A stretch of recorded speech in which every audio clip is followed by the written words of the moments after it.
Bom dia, bom dia. Feliz segunda-feira. Hoje é 9 de fevereiro de 2026. Eu quero muito fazer um comentário com todos vocês. Eu assisti um pedacinho de um podcast de um brasileiro que tem um canal no YouTube, um repórter autônomo que tem um canal no YouTube, que é uma pessoa que eu respeito, porque o sujeito faz uma reportagem séria, não é um brincalhão, ele está ali para informar realmente do que está acontecendo. E em algum momento daquele podcast foi perguntado a ele alguma coisa a respeito da Igreja Católica. E dentro daquela explicação que ele estava dando, eu quero me dar o direito de resposta ao que foi falado. Eu sou um católico assíduo, amo a religião católica, e eu quero então, nessa condição que eu me encontro como católico, ter o direito de resposta. Então, ali naquele podcast, essa pessoa que eu estou me referindo, ela falou que durante a Santa Missa, ou em todas as Santas Missas, o sacerdote faz o sacrifício de Cristo acontecer de novo. Que a missa é isso. Que na transubstanciação, eu já vou falar o que é isso. Jesus Cristo morre de novo, se sacrifica de novo, toda missa. E que isso não é certo porque Jesus Cristo morreu crucificado de uma vez por todas, uma única vez. Ponto. Agora vai começar o meu direito de resposta.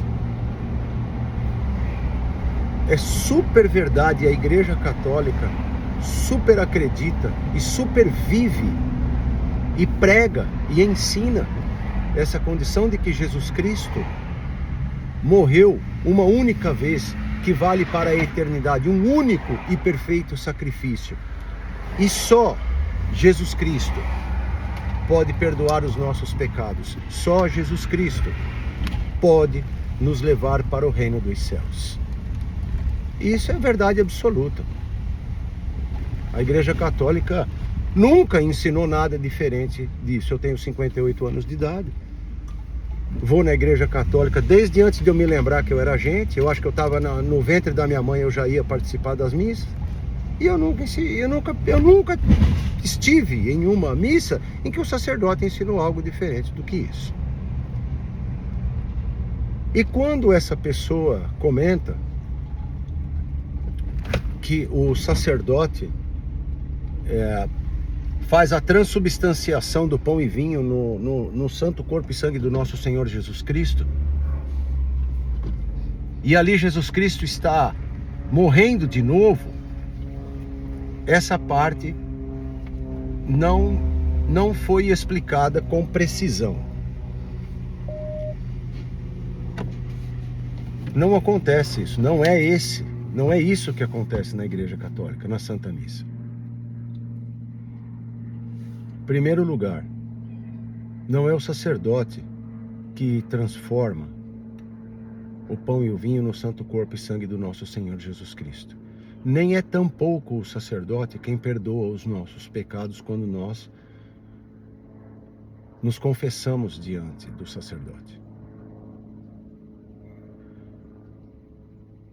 Essas obras são obras do Espírito Santo, não são obras do sacerdote. São obras do Espírito Santo. Eu acredito que vocês já ouviram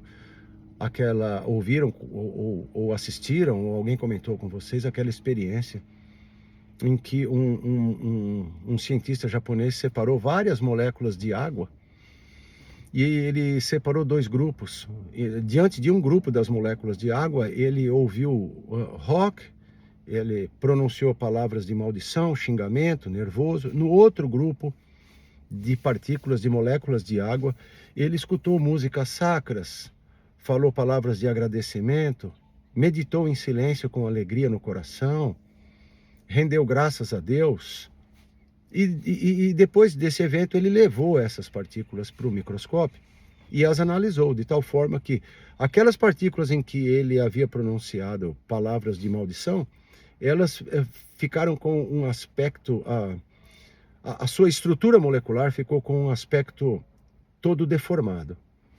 As outras em que ele pronunciou palavras de bênção, ficaram com uma estrutura molecular organizadas, formando cristais, umas figuras mais bonitas do que as outras. Isso é um fato real. Isso não é uma figura de linguagem. Essa experiência aconteceu na realidade. Bem, então aprendemos daí que palavras de bênção, palavras de sucesso, de alegria, de felicidade, render culto de adoração a Deus, altera a estrutura molecular daquela partícula de água. Ok. Então altera também a estrutura molecular das partículas de pão e de vinho, que se reorganizam de uma forma melhor, se transformando no corpo e sangue do nosso Senhor Jesus Cristo. Por quê? Porque se essa experiência aconteceu com a partícula de água e deu certo, por que não pode acontecer com a partícula que está lá no pão e com a partícula que está no vinho? Por que não? Por que só acontece com a água e não acontece com as outras partículas? Então, isto é a transubstanciação. A substância se alterou. E quem faz isso não é o padre. Se vocês prestarem atenção, o sacerdote diz as palavras que ele clama, ele pede para que o Espírito Santo desça sobre o pão e o vinho e aquilo possa se transformar no santo corpo e sangue do nosso Senhor Jesus Cristo. Não é o padre que transforma nada. Nem tampouco é o padre que perdoa os nossos pecados na igreja. Aquela pessoa é uma ferramenta, como Moisés foi usado, como os escritores do Evangelho foram usados. É isso que acontece. E uma vez que aquela substância foi alterada, uma vez que aquilo foi modificado, que a sua estrutura interna molecular foi modificada, aquilo é o corpo e o sangue do nosso Senhor Jesus Cristo. E não pode mais ser desmodificado, não pode mais. Por isso que se chama transubstanciação. Uma vez transformado, está transformado para sempre. A igreja protestante, ela tem a transconsubstanciação. É apenas para aquele momento do consumo. Quando acaba o culto da igreja protestante, o pão é pão, o suco de vinho é suco de vinho e assim é. Na igreja católica, não. Se foi o Espírito Santo, pela vinda do Espírito Santo, que aquilo foi transformado em corpo e sangue do nosso Senhor Jesus Cristo, transformado está. Ponto. Ah, mas eu acho que aquilo não é. Tudo bem, mas o fato de eu achar que aquilo não é, ou o fato de você achar que aquilo é, não muda o que aquilo é. Aquilo é o que é e não muda. Não é pelo meu achismo que aquilo muda. Eu não acredito que isso seja assim. Ok. Ok, para quem não acredita que isso seja assim, quando você está ali na fila da comunhão, você está simplesmente pondo um pedacinho de pão na boca e para você não vai acontecer nada. Mas tem pessoas que acreditam que aquilo foi transformado. Embora, se você analisar, aquilo é uma partícula de pão, embora ainda seja, mas a estrutura interna foi alterada. Como foi naquela experiência da água que eu contei para vocês. Então aquilo foi transformado internamente. E para quem acredita como eu acredito, eu estou consumindo o corpo e o sangue do nosso Senhor Jesus Cristo. Realmente. Porque na Bíblia que eu leio e na Bíblia que você lê, está escrito assim: ele tomou o pão em suas mãos, deu graças, olhou para os céus e falou: tomai e comei. Isto é o meu corpo, Ele não falou isto parece, isto simboliza, isto faz. Ele falou, isto é o meu corpo, que vai ser entregue por vós. E ainda mais, fazei isto em memória de mim. Não é fazei isto todos os dias, e nem fazei isto uma vez por mês.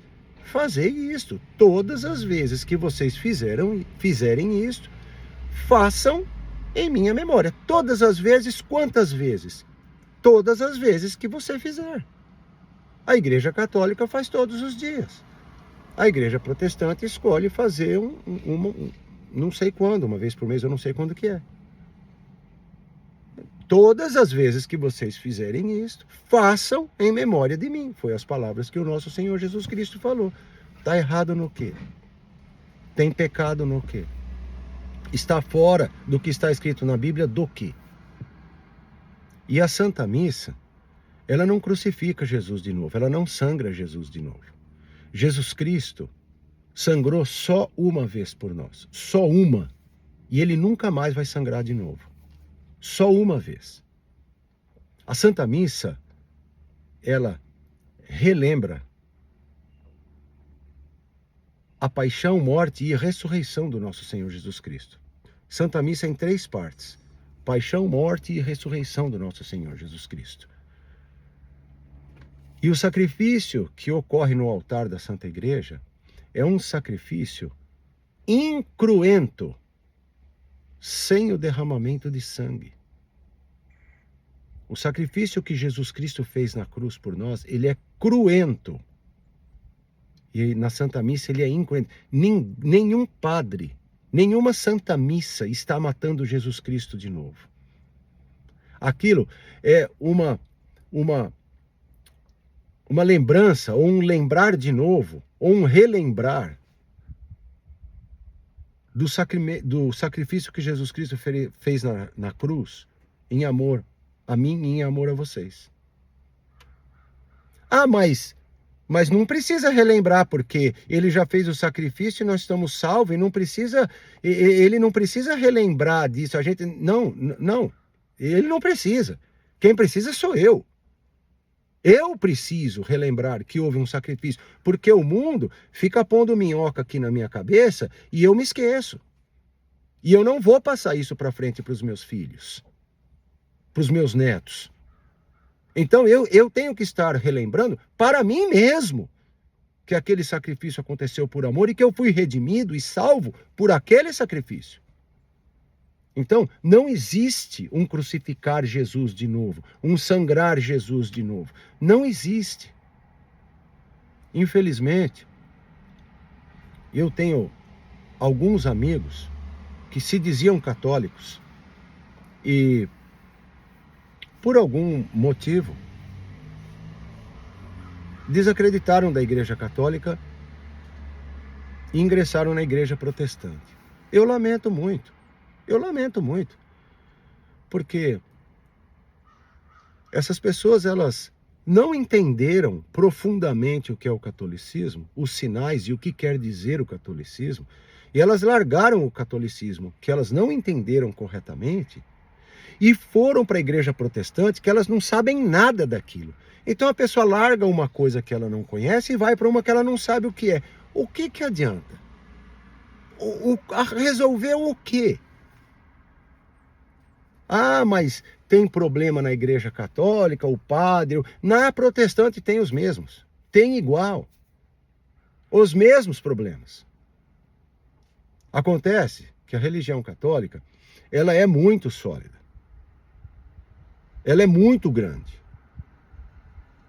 E isso incomoda a nova ordem mundial. Isso incomoda os globalistas. Então, eles querem destruir a Igreja Católica. E eu sei, todos os católicos deveriam saber, nós tivemos e nós temos vários erros dentro da Igreja Católica. Mas é onde o homem comanda, não é a Igreja Católica, a instituição que Jesus Cristo criou. Não é essa que está errada. O que Jesus Cristo fez lá atrás, transformando o pão e vinho no corpo dele, dizendo que era o pão e o vinho era o corpo dele, e a Igreja Católica vem trazendo isso dentro dos séculos, não tem nada de errado com isso. Acontece que um homem corrompido, tomado pelo Satanás, ele vai lá e ele ocupa o cargo de bispo, de arcebispo, de papa, e lá ele comete erro e barbaridade. É a Igreja Católica que está cometendo erro? Não! É aquela pessoa que está cometendo erro, não é a Igreja Católica. Você que é da Igreja Protestante, você está aí participando do culto numa determinada igreja. Muda o pastor por algum motivo. E aquele pastor começa a ensinar uma coisa que não vale, que não está de acordo. Nós podemos falar que a igreja evangélica é uma porcaria, que só ensina o que não presta, que... Não. É aquela pessoa que chegou e começou a ensinar coisas que não devia. Aquela pessoa. Não é a igreja protestante. Não é toda a igreja protestante. Aquela pessoa. O mesmo acontece na igreja católica. E uma outra coisa, eu vou encerrar. Nós, católicos sérios, que amamos a nossa religião, que achamos que é uma religião, que temos a certeza que é uma religião correta e santa, o que nós estamos seguindo dentro dessa religião não são os erros dela, são os acertos. Senão a gente não segue mais nada e nem mais ninguém. O que elege uma pessoa ao título de santo não foram os pecados que ela cometeu na vida dela. Foi a quantidade de acerto que ela teve. Foi o tipo de acerto que ela teve. Foi o envolvimento que ela teve com a vida de Jesus Cristo. Ah, mas a pessoa mentiu, mas a pessoa enganou, mas a pessoa fraudou. Sim, mas ela não é santa por isso. Ela foi santa pelos acertos que ela teve na vida dela. O mesmo é a Igreja Católica. A Igreja Católica é santa pelo que ela vem acertando nos últimos 2026 anos. Ela não é santa pelos erros que ela comete. É o direito de resposta que eu me dou como católico, mediante o comentário que aquele colega fez no podcast. Tenha um feliz dia.